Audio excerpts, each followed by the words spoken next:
Don't ask her to do anything. What you pa le a ya ga. She will destroy everything. Kan sa pynsniew baroh. Let her cook the rice.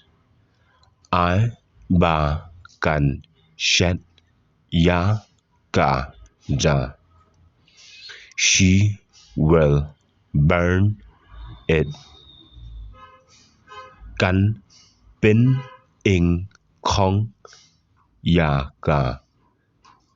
She broke the utensils while washing it.